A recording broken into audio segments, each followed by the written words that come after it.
சபை சார், கண்டிப்பாக உங்களுடைய இசை ரசிகர்கள் மட்டுமல்ல, உலகத்தில் உள்ள அனைவருமே கண்டிப்பாக உங்களுடைய இசையை சுவாசிச்சுட்டு தான் இருப்பாங்க. அதற்கு உதாரணம் இந்த மழை பெய்யறது கூட.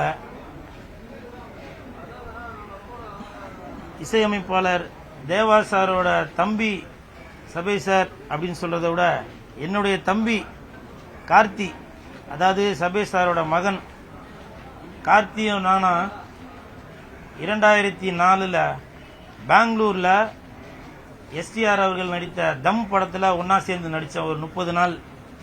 அப்போ அவரோட மகனை பார்க்கறதுக்காக சபை சார் அங்கே வருவார் பெங்களூருக்கு. அப்போ இந்த ஃபோன்லாம் என்கிட்ட இல்லை, மொபைல் ஃபோன்லாம். அப்போ அவனோட கார்த்தியோட நம்பர் தான் நான் கொடுத்துருந்தேன். நான் இங்கே தான் இருப்பேன், அவனுக்கு ஃபோன் பண்ணால் எனக்கு கொடுப்பான் அப்படின்னு. அப்போ அந்த மாதிரி சார் கூட பேசிட்டு இருக்கும்போது ஃபோன் வந்துச்சு. கார்த்தி எடுத்து என்கிட்ட கொடுத்தான் ஃபோனு. ஆனால் உங்களுக்கு தானே ஃபோனு அப்படின்னு. அதை சபை சார் பார்த்துட்டு இருந்திருக்காரு.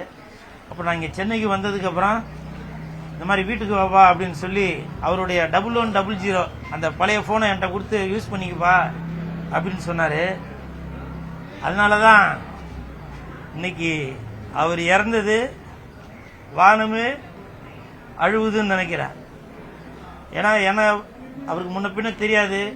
இருந்தாலும் நாங்கள் இங்கேருந்து எல்லாரும் ஒன்றா பஸ்ஸில் போனோம் ஷூட்டிங் ஸ்பாட்டுக்கு. அந்த ஹோல் டீமும் போனோம், தம் படத்தோட டீமு.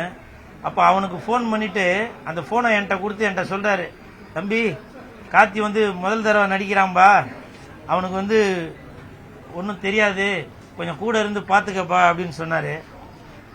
அதுதாங்க, முன்பின் தெரியாமல் இருந்தாலும் யாராக இருந்தாலும் அவர் அன்பு செலுத்துறாரு இல்லையா.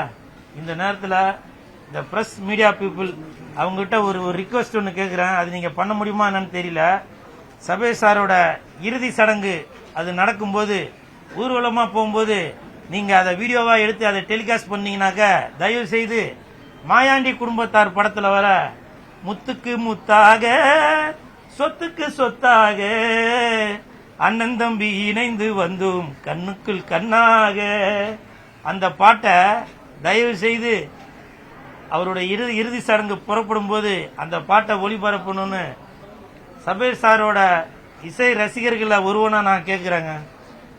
இந்த பாட்டை அவருக்காக நீங்க டெடிகேட் பண்ணுவீங்க அப்படின்னு நான் நினைக்கிறேன்.